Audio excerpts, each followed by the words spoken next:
Hi students, मैं विकास अग्रवाल आ गया हूँ आपके सामने प्रयास सीरीज का नेक्स्ट सेशन लेकर।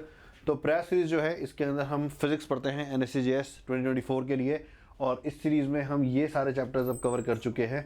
And today we are going to deal with fluids chapter. Alright, so इस चैप्टर के अंदर हमें क्या क्या सीखना है उसके बारे में बात करते हैं। तो बच्चों, सबसे पहली चीज़ जो इस चैप्टर में हमें सीखनी चाहिए, जो हमारे बहुत काम आने वाली है, वो है डेंसिटी। ठीक है, तो डेंसिटी एग्जैक्टली होती क्या है। ये मान लेते हैं एक सब्सटेंस है जिसका मास मान लेते हैं m है और जिसने v वॉल्यूम ऑक्यूपाई कर रखा है। ठीक है, तो इसकी जो डेंसिटी होगी, जिसको कि हम ऑफन रो सिंबल से डिनोट करते हैं, दिस सिंबल इज कॉल्ड रो। ठीक है, तो ये होगी मास अपॉन वॉल्यूम। ठीक है, डेंसिटी की जो यूनिट होती है वो होती है kg पर मीटर क्यूब। ठीक है, and this is something that you might already be familiar with. So this is how we define the density of a substance. ठीक है, इस चैप्टर में एक और चीज़ जो हमारे काफ़ी काम में आएगी वो है रिलेटिव डेंसिटी। ठीक है, अब रिलेटिव डेंसिटी क्या होती है? किसी भी ऑब्जेक्ट की डेंसिटी को जब वाटर की डेंसिटी से डिवाइड कर देते हैं तो हमको जो मिलता है उससे हम रिलेटिव डेंसिटी बोलते हैं, and it is often denoted as R.D। So this is the relative density. ठीक है, और यहाँ पे इट इज इम्पेरेटिव कि आप लोग ये बात भी याद रखें कि वाटर की डेंसिटी जो होती है इसकी वैल्यू क्या होती है? ये होती है 1000 kg per metre cube, which can also be written as 1 gram per centimetre cube. ठीक है, तो ये वाटर की डेंसिटी होती है। तो इन चीज़ों को दिमाग में रखना क्योंकि क्वेश्चंस में ये काम में आती हैं। ठीक है, so that is regarding density. अब हम बात करते हैं प्रेशर पे। ठीक है, तो प्रेशर का जो कॉन्सेप्ट है उसके बारे में बात करते हैं। प्रेशर होता क्या है? सबसे पहली बात तो बच्चों, प्रेशर होता है फोर्स अपॉन एरिया। ठीक है, फोर्स अपॉन एरिया, इसकी जो यूनिट होगी वो हो जाएगी newton per metre square, which is also called as pascal. So 1 pascal denoted by PA is 1 newton per metre square. ठीक है, ये प्रेशर की यूनिट होती है। ठीक है तो किसी भी सरफेस पे अगर F फोर्स लग रहा है और उसका एरिया A है, ठीक है, तो F upon A will become the pressure at that place. तो ये तो प्रेशर की डेफिनेशन हो गई है।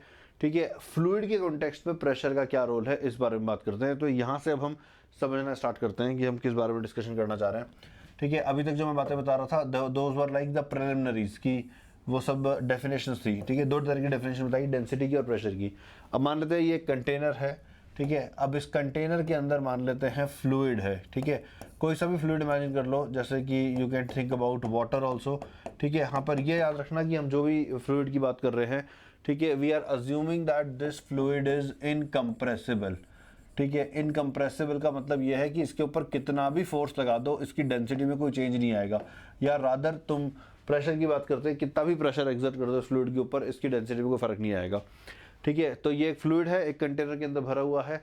ठीक है, और अब अगर हम मान लो मतलब कि एक्सपेरिमेंट्स ने हमको जो बातें बताई है, मैं आपको वो बातें बताता हूँ। ठीक है, इसमें जितना हम गहराई पे जाएंगे उतना प्रेशर बढ़ता चला जाएगा। इस बात का मतलब क्या है कि प्रेशर बढ़ता चला जाएगा? तो इसको समझने के लिए एक छोटा सा थॉट एक्सपेरिमेंट बताता हूँ। ठीक है, मतलब तुम ये इमेजिन कर लो कि हमारे पास एक छोटा सा बाउल है, एक छोटा सा बाउल है, और इस बाउल की सरफेस पे हमने एक रबड़ मेम्ब्रेन लगा दिया है। ठीक है, यानी कि बाउल को हमने कवर कर दिया है एक रबड़ मेम्ब्रेन से। ठीक है, व्हाट एग्जैक्टली इज अ रबड़ मेम्ब्रेन? तो तुम मान लो एक इलास्टिक कपड़े को बांध दिया है हमने, कि कपड़ा जो कि रादर एक इलास्टिक था जिससे हमने इस बाउल को ढक दिया है। ठीक है, एयर टाइट बना दिया है इसको।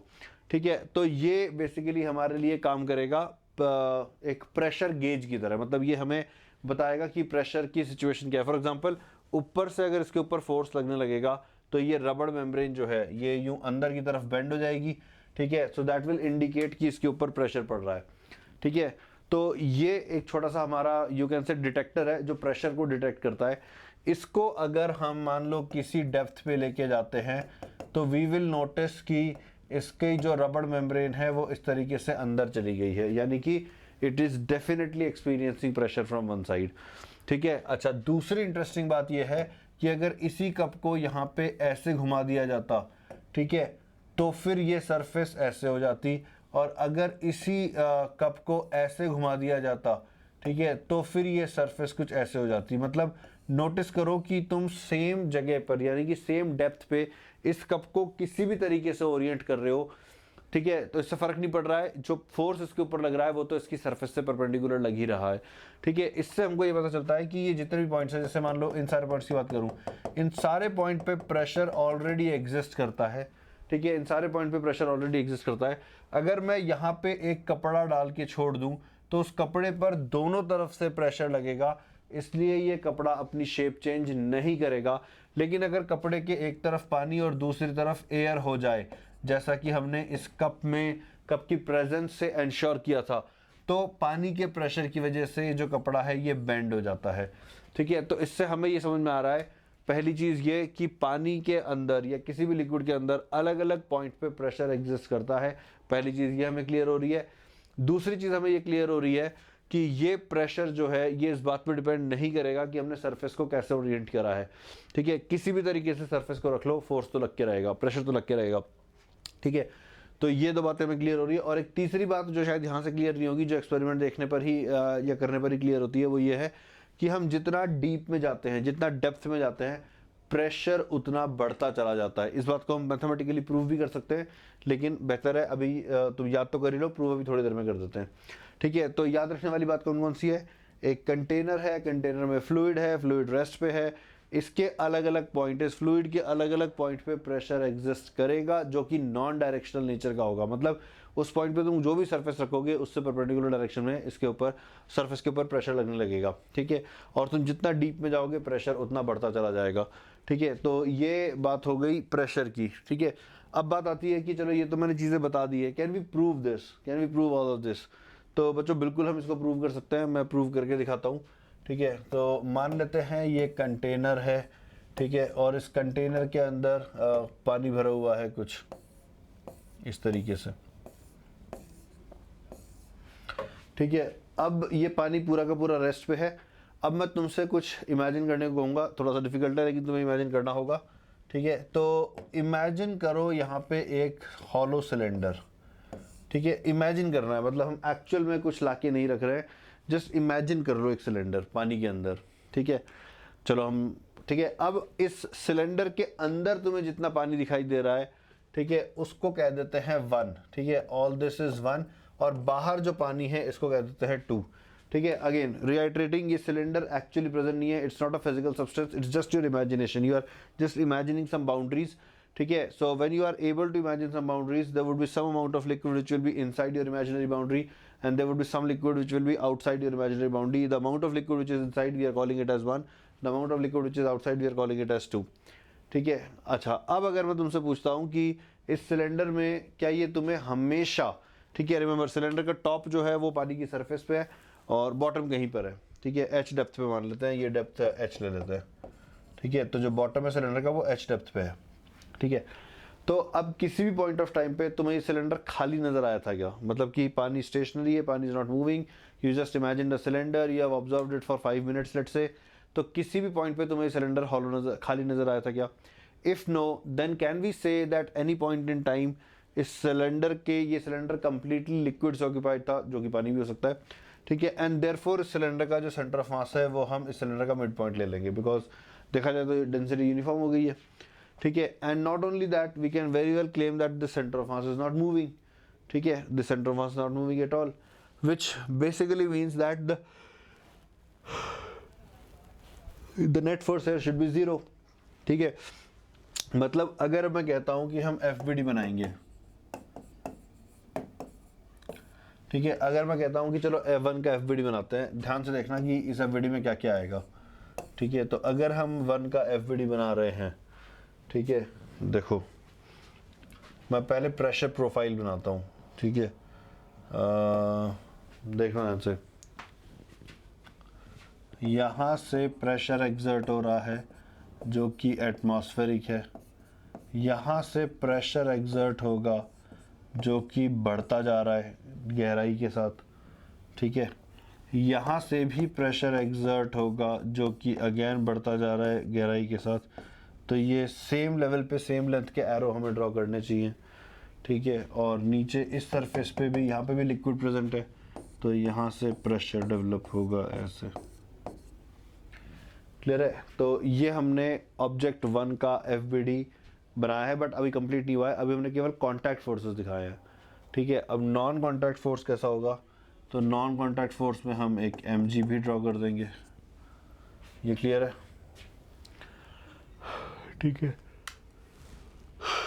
अब नोटिस करो इसमें जो हॉरिजॉन्टल कंपोनेंट्स हैं ये तो कैंसिल हो गए, और वर्टिकल कंपोनेंट्स के अगर मैं इक्विलिब्रियम के बारे में सोचूं, इक्विलिब्रियम की बात ही क्यों कर रहे हैं, इक्विलिब्रियम की बात इसलिए कर रहे हैं क्योंकि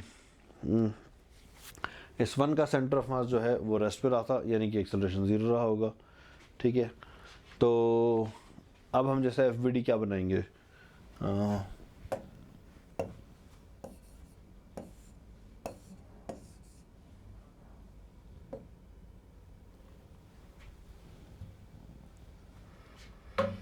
हाँ, तो देखो हॉरिजॉन्टल फोर्स आपस में कैंसिल होगा, उनको बनाने की ज़रूरत नहीं है। एक mg है, ठीक है, और एक ऊपर की तरफ है यहाँ का प्रेशर, इस प्रेशर को P1 कह देते हैं। तो P1 into A, where A is this cross sectional area, और ऊपर से नीचे की तरफ होगा एटमॉस्फेरिक प्रेशर इंटू ए। ठीक है, तो इनको अगर मैं बराबर कर देता हूँ तो देखते हैं क्या मिलता है। मेरे को मिलेगा P1A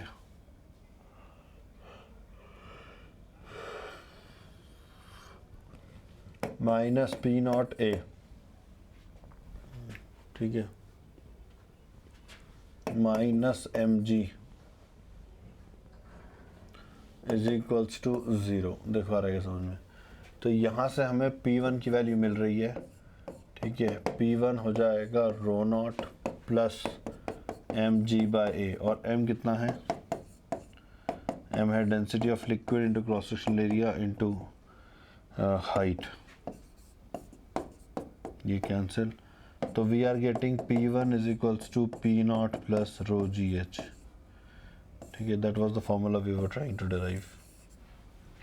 आ रहा समझ बच्चों? ठीक है, तो यहाँ से हमें पता लग रहा है कि हम जितनी गहराई में जाएंगे फोर्स उतना बढ़ता चला जाएगा। ठीक है, क्लियर है यहाँ तक एवरीवन? क्लियर है यहाँ तक?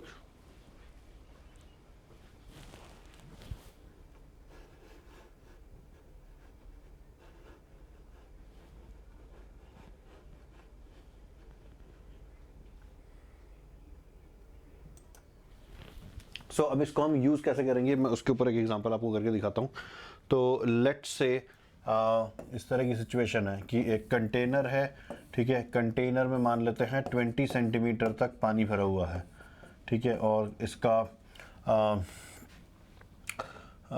बस अब हमसे पूछ लिया, अच्छा पानी भरा हुआ है ये बता दिया गया है, हमसे पूछा गया है कि प्रेशर एट बेस बताओ कितना होगा।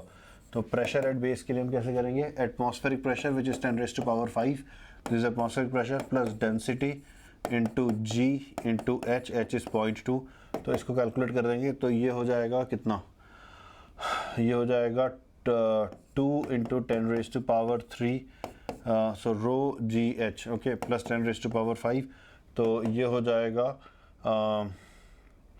0.02 इंटू 10⁻⁵ प्लस 10⁻⁵, यानी कि 1.02 इंटू 10⁻⁵ पास्कल। तो इस तरीके से हम इस फॉर्मूले को यूज़ कर सकते हैं। ठीक है, अब इसकी एप्लीकेशन देखते हैं, मतलब कि ये बात हमको समझ में आ गई कि चलो लिक्विड जो है ये प्रेशर एग्जर्ट करेगा, इसका कॉन्सिक्वेंस क्या होगा। ठीक है, तो इसका कॉन्सिक्वेंस देखो बच्चों क्या होता है,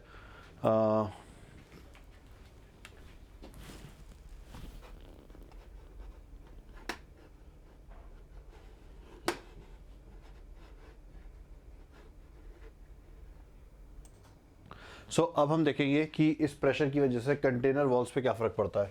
ठीक है, for example let's say we have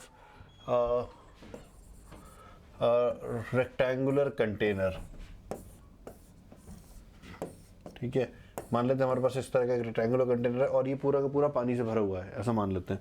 ठीक है, तो चलो मैं पानी ड्रॉ भी कर देता हूँ। ठीक है, तो पानी को यूजुअली ब्लू ड्रॉ करते हैं, तो मैं ब्लू ड्रॉ कर देता हूँ। तो ये पूरा पानी से भरा हुआ है। ठीक है, पीछे की तरफ ड्रॉ नहीं कर रहा हूँ मैं, फिगर गंदा हो जाएगा। अब ये जो ABCD वॉल है, अगर इस वॉल के बारे में सोचें, ठीक है, तो इस वॉल पर लगातार प्रेशर एग्जर्ट हो रहा है पानी की वजह से। मतलब अगर मैं इसका प्रेशर प्रोफाइल ड्रॉ करूँ, ठीक है, मतलब कि let me bring this wall as a separate entity, ये वॉल मान लेते हैं। ठीक है, इसका अगर मैं FBD बनाने के बारे में सोचूं, ठीक है, तो देखो क्या हो रहा है यहाँ से x डेप्थ पे अगर मैं dx लेंथ की एक छोटा सा रीजन लेता हूँ, तो इस रीजन में फोर्स मतलब प्रेशर लिक्विड का इस तरीके से एक्ट कर रहा है। देखो समझ में आ रही है क्या? ठीक है, अगर मैं सेम चीज़ को रिफ्लेक्ट करने के लिए मैं इस वॉल का साइड व्यू ड्रॉ करूँ, साइड व्यू का मतलब हुआ कि जैसे सपोज एक पर्सन यहाँ से ऑब्जर्व कर रहा है, ये ऑब्जर्वर की आई है, तो इसको क्या नज़र आएगा? ठीक है, तो ये ऑब्जर्वर इस तरह से एक दीवार देखेगा, ठीक है, और इसको क्या नज़र आएगा मैं बताता हूँ। इसको नज़र आएगा कि प्रेशर जो है दीवार पे ऐसे लग रहा है, और नोटिस करो नीचे जाते जाते एरो की लेंथ बढ़ती जा रही है, इंडिकेटिंग कि प्रेशर बढ़ता जा रहा है जैसे जैसे डेप्थ बढ़ रही है। इस तरफ से एक फिक्स्ड लेंथ का एरो ड्रॉ करेंगे, और ये लेंथ वो लेंथ होगी जो यहाँ के स्टार्टिंग एरो की लेंथ है। ठीक है, क्योंकि ये एटमॉस्फेरिक प्रेशर को रिप्रेजेंट कर रहा है जो कि पूरी दीवार पर यूनिफॉर्म है, और ये फ्लूइड प्रेशर, ये लिक्विड प्रेशर को इंडिकेट कर रहा है जो कि डेप्थ के साथ बढ़ता चला जा रहा है। क्लियर है बच्चों? आ रहा है तक समझ में? तो अब इसमें क्वेश्चन किस तरह के बन सकते हैं? जैसे क्वेश्चन ये हो सकता है कि अगर इस साइड लेंथ मतलब इस साइड की हमें लेंथ दे दी जाए, ये ए दे दिया जाए, ये बी दे दिया जाए, ठीक है, तो इस पूरी सरफेस पे लिक्विड की वजह से कितना प्रेशर लगा वो बताओ। ठीक है, तो देखो इसको कैसे करते हैं हम, इसको हम करते हैं प्रेशर एट मिड पॉइंट या प्रेशर एट सेंट्रॉइड, ठीक है, इनटू, ठीक है, द एरिया। ठीक है, इससे हमको फोर्स पता लग जाता है। प्रेशर एट मिड पॉइंट का क्या मतलब हुआ कि ये जो भी सरफेस है ये अगर एक हॉरिजॉन्टल लाइन के अबाउट सिमेट्रिक है, एक हॉरिजॉन्टल जैसे ये एक रेक्टेंगल है, रेक्टेंगल तो इस लाइन के अबाउट सिमेट्रिक होगा, तो इस मिड पॉइंट पे जो प्रेशर है उससे मल्टीप्लाई कर दो एरिया को, तो तुम्हें फोर्स की वैल्यू मिल जाएगी। ठीक है, अगेन किस तरह की बात कर रहा हूँ मैं समझाता हूँ। तो सपोज़ ये एक कंटेनर है, ठीक है, और इस कंटेनर के अंदर लिक्विड है। ठीक है, लिक्विड में ड्रॉ नहीं कर रहा हूँ लेकिन मान लेते हैं पूरा कंटेनर लिक्विड से भरा हुआ है। ठीक है, और लेट्स से ये लेंथ ए है, ये लेंथ बी है, लिक्विड की डेंसिटी जो है वो रो है। हमसे पूछा गया कि इस पूरे सरफेस पे लिक्विड की वजह से जो फोर्स लग रहा है उस फोर्स की वैल्यू बताओ। तो ये फोर्स हो जाएगा atmospheric pressure plus rho g b by two, ये नोटिस करो। ठीक है, यहाँ से b बाई टू डेप्थ यानी कि मिड पॉइंट पर जो प्रेशर होगा वो ये होगा, और इसको मल्टीप्लाई कर दो ए बी से यानी कि एरिया ऑफ वॉल से, तो इससे तुम्हें pressure exerted by the liquid on the side wall मिल जाएगा। ठीक है बच्चों, तो ये हो गया force due to pressure of liquid on the container walls, ये हमने उसकी बात कर ली। अब यही जो प्रेशर है इसी की वजह से what we call as buoyant force that acts। so buoyant force क्या होता है? let me explain that। ठीक है, तो ये मान लेते हैं कंटेनर है, और इस कंटेनर के अंदर मान लेते हैं ये पानी भरा हुआ है। यहाँ तक क्लियर है? ठीक है, तो सपोज हमने इस कंटेनर के अंदर एक ऑब्जेक्ट को डिप करा। ठीक है, तो इस ऑब्जेक्ट को डिप करने के बाद इस ऑब्जेक्ट पर लिक्विड की वजह से हर डायरेक्शन से प्रेशर लगने लगता है। ठीक है, हर डायरेक्शन से प्रेशर लगने लगेगा, और नीचे वाले एरो बड़े साइज के होंगे एज कंपेयर टू दी ऊपर वाले एरो। ठीक है, तो इन सारे फोर्सेस का जो रिजल्टेंट आता है, मतलब कि इन सारे छोटे छोटे एरोस को हटाकर अगर मैं एक सिंगल बड़ा एरो ड्रॉ करूं तो इसको अपथ्रस्ट कहते हैं या बॉइंट फोर्स, दोनों में से कुछ भी कह सकते हो। ठीक है, बॉइंट फोर्स या अपथ्रस्ट ये कहा जाता है। सो बॉइंट फोर्स या अपथ्रस्ट क्या होता है? This is the resultant of the pressure forces exerted by the liquid on the object. ठीक है, मतलब कि ये कोई नया फोर्स नहीं है जिसकी मैं बात कर रहा हूँ, मैं सीधे ये बोल रहा हूँ कि ये हर पॉइंट पे जो प्रेशर लगता, ठीक है, उसके रिजल्टेंट को हम बॉइंट फोर्स कहते हैं। ठीक है, तो पहले तो ये बात समझ लेते हैं कि प्रेशर के कॉन्सेप्ट का ही एक्सटेंशन है, मतलब कि हम किसी सब्सटेंस को जब लिक्विड में डुबोते हैं, लिक्विड उसके ऊपर चारों तरफ से प्रेशर एक्सर्ट करता है, उन प्रेशर फोर्सेस के रिजल्टेंट को हम बॉइंट फोर्स कहते हैं। That is point number 1। Now point number 2, upthrust की कुछ या बॉइंट फोर्स की कुछ प्रॉपर्टी होती है। क्या होती है? It always acts towards free surface.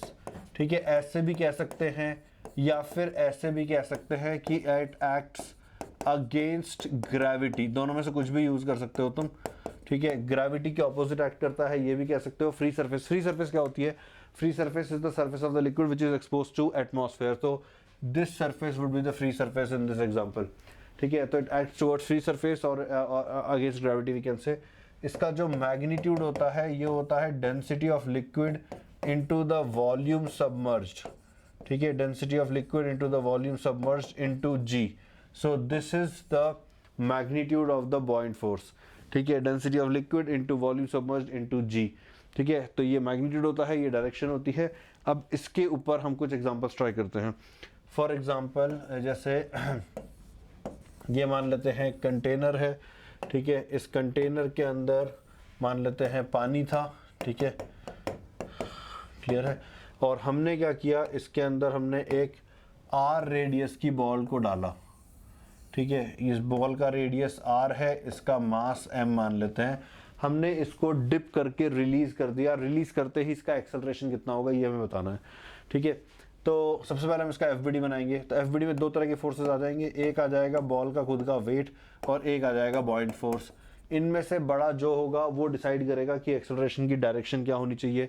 हाँ, लेकिन मैग्नीट्यूड के बारे में हम ये कह सकते हैं कि इन दोनों का जो भी रिजल्टेंट है, जो भी नेट है, उसको m से डिवाइड कर दो, that would be the magnitude of the resultant, ठीक है। तो बॉइंट फोर्स कैसे लिखेंगे, ध्यान से देखना, density of the liquid whatever it is into 4/3 pi r cube, volume of volume submerged, ठीक है, into g minus m g, ठीक है, divided by m, that will give you the answer, ठीक है। तो इस तरीके से हम कर सकते हैं।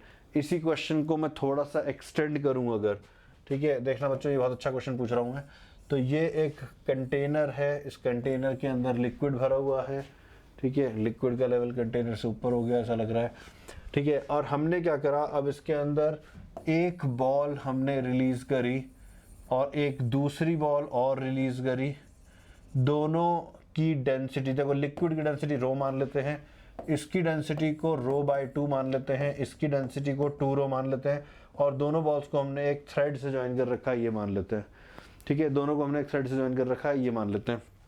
एक और चीज़ ऑब्जर्व करते हैं, यहाँ पे देखो ये रो, ये है लिक्विड की डेंसिटी, ठीक है, ये है ऑब्जेक्ट का मास। तो ऑब्जेक्ट के मास को लिखने का एक तरीका ये भी था कि ऑब्जेक्ट की डेंसिटी इंटू वॉल्यूम इंटू जी, और वॉल्यूम होती ये पूरी टर्म, ठीक है, यानी कि ये एक्सेलरेशन है rho l into v g minus rho object into v g divided by m. तो यहाँ पे नोटिस करो, इस वी जी को अगर मैं कॉमन निकाल लूँ तो लिक्विड की डेंसिटी ज़्यादा होने पर बॉइंट फोर्स बड़ा आता और ये ऊपर जाता, ठीक है। लिक्विड की डेंसिटी ज़्यादा होगी तो सबमर्ज्ड ऑब्जेक्ट ऊपर जाएगा, और ऑब्जेक्ट की डेंसिटी ज़्यादा होगी तो ये टर्म नेगेटिव बनेगी, विच बेसिकली मीन्स कि एम जी बड़ा है तो रिलीज करने के बाद बॉल नीचे आएगी, ठीक है। तो ऑब्जेक्ट की डेंसिटी ज़्यादा है तो रिलीज करने के बाद बॉल नीचे आएगी, लिक्विड की डेंसिटी ज़्यादा है तो रिलीज करने के बाद बॉल ऊपर जाएगी। इस क्वेश्चन में देखो क्या हो रहा है, इस क्वेश्चन में हमने दो बॉल यूज करी है, इसकी डेंसिटी लिक्विड की डेंसिटी से कम है जबकि इसकी डेंसिटी लिक्विड की डेंसिटी से ज़्यादा है, यानी कि ये बॉल ऊपर जाना चाहेगी और ये बॉल नीचे जाना चाहेगी, तभी हमने इसको थ्रेड से कनेक्ट कर रखा है, ठीक है। तो पहला क्वेश्चन मेरे दिमाग में ये था कि क्या थ्रेड टॉट रहेगी, क्या थ्रेड हमेशा खिंची हुई रहेगी, ठीक है। तो इसका आंसर तो मेरे ख्याल से मुझे मिल गया, थ्रेड बिल्कुल खिंची हुई रहेगी, ठीक है, थ्रेड इज डेफिनेटली टॉट, तो वो आंसर तो मुझे मिल गया है, ठीक है। अब दूसरी चीज़ ये है कि अगर थ्रेड टॉट है, ठीक है, तो क्या ये सिस्टम जब हम इसको रिलीज कर देंगे क्या ये अपनी जगह पे रहेगा या ये ऊपर नीचे होगा, ठीक है। तो अब मेरे दिमाग में ये क्वेश्चन आ रहा है, ठीक है, और अगर ऊपर नीचे होगा तो किस एक्सेलरेशन से होगा। तो चलो हम इसको आंसर करने की कोशिश करते हैं। हम किसी भी एक डायरेक्शन में एक्सेलरेशन को मान लेते हैं कि ये सिस्टम जो है okay, alright guys, just a minute, थोड़ा सा वायर उलझ गया था मेरे पाँव में।